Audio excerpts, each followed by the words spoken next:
Welcome to the Metal Prognosis. My name is Lee, and on today's video we are homing in on bass. As you see, I've got a couple of bass guitars here.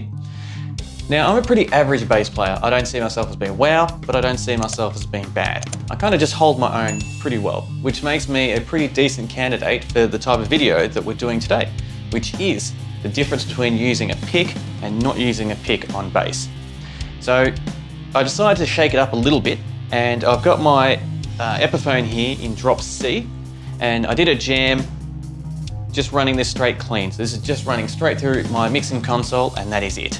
And then I've got my drop G bass here, the Washburn, which I decided to run through my Demons Effects distortion to give it a little bit more grind, a little bit more pop. And well, I kind of love that aggressiveness, as well as it's a really cool different foundation to assess this on and see what different characteristics can come out. We'll do this as a blind test to eliminate any biased visual aids that you do have, so we can really home in on our ears. Now, this isn't a trickery type of video. I'm not going to try trick you to say, make you pick one over the other, not at all. It's just a way how we can introduce another conversation to really see the difference between them, and also homing in on my bass skills or their lack of. And some things I might be really good at, and some things I might really lack in, which is totally fine as well. So in the song, I'm just gonna keep swapping, probably between every repetition. I'll just keep swapping. I'll put up on the screen something to identify which one it is, A or B or 1 or 2 or something. That's future Lee's problem when I do the editing. And then at the very end, I'll do a reveal, and then we can talk about the different highs and lows or whatever else I presumably found. And yeah, then you can help out to enlighten us what you came across as well. So let's cue the cartoon. Let's get these two jams happening, and then we'll have a really cool chat about it on the other side.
All right, so there we have the two jams there, and I will confess straight off the bat, that was really eye-opening for me. I identified a few things that I didn't realise were as strong elements as well, what the results turned out to be.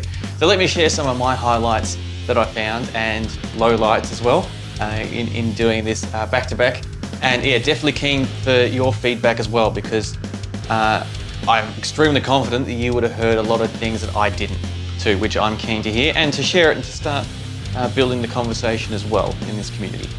So firstly, with the drop C, I was I much preferred without the pick.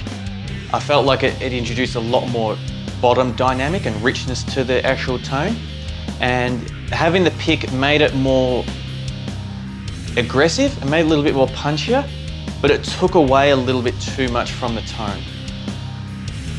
And I feel like with the song, with how it flows, with the guitars and the drums, and just the style of what I was running, it definitely worked better without a pick. With the pick was still fine though, but that's just my first initial thoughts I had with it, which is pretty cool. But with the Washburn, running it through the distortion here, I think that was the biggest eye-opener.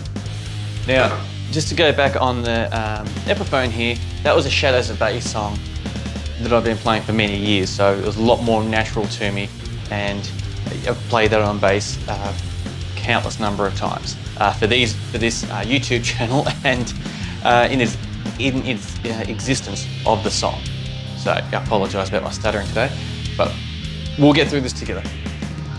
But with the Washburn, doing it with a newer song that I've done, I can tell you what, my arm was definitely fatigued during it when I did it without a pick, and it took me, I think 5 takes. I think it was 5 takes for me to actually do a take from start to finish with that without a pick, because just with the opening riff there, I definitely struggled to get the timing right, to get, without slipping and sliding a little bit too much over the place, to get back to that open G note. And you could probably definitely hear it in it, especially with the tail end one, with that rhythmic hammering on I did. That was very, very tough to do just with my hand and not with the pick. With the distortion though, having the pick there wasn't just clearer, but it gave it a hell of a lot more characteristics too to work with. So it was a lot more aggressive, and the tones and the high tones definitely punched out more aggressively, and better for the mix and better for the actual overall performance and the song, if you can understand the zen of that, compared to just using the fingers.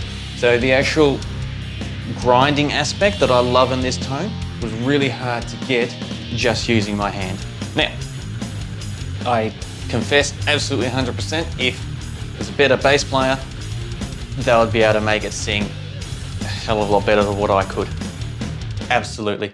But as I said, because I'm average, I think it's really cool, because for this type of thing, we get to see some pretty extreme comparison. Because if we had a really good bass player come on here and do it, they're just going to make both of them sound good. Maybe a little bit different, but they're just going to be good. And I really wanted to see the extreme difference.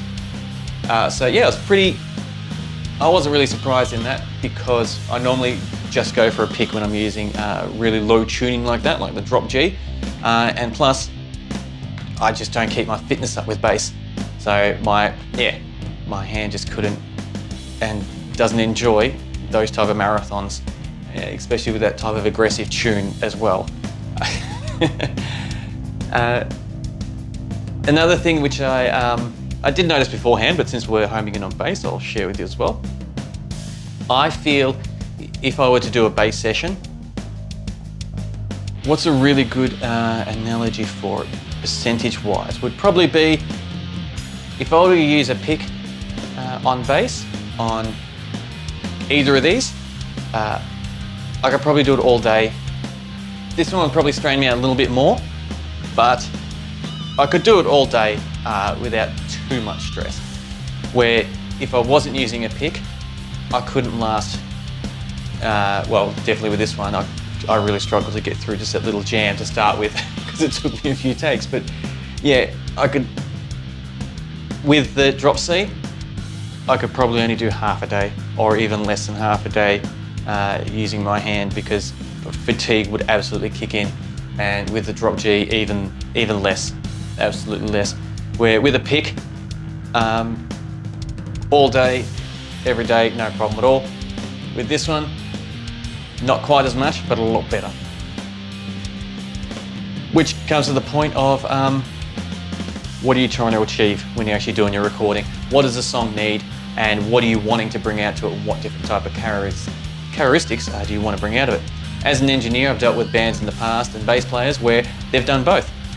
They've actually used different picks for different sections in different songs, and they've gone from using no pick to a certain type of pick, and even swapping to funky different type of picks. A really cool example was I was working with a band many years ago that had, it's kind of like a sandwich, I think is the best way to describe it, where they had a large pick, a couple of smaller picks, and a large pick on top as well to create a little gap, and on a certain angle. So when they played, they had like a did it type of effect.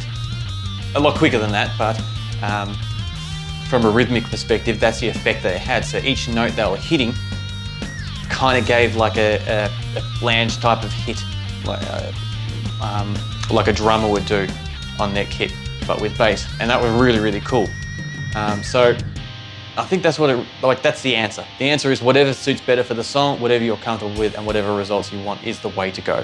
But it's still fun putting this together and seeing the difference. And like all my videos, I want some feedback from you. So what did you think about this and all that? And feel free to rip through my bass playing. I absolutely put up my hand to say I'm not the best, I'm just decent. And I am less than decent when just using no pick with my drop G with pretty extreme, more aggressive type of tones. Yeah, so if you need to express yourself in that way, that's no problem at all. So thank you very much for joining me in this video. It's lots of fun putting together, and I really look forward to chatting with you next time. And until next time, please stay safe.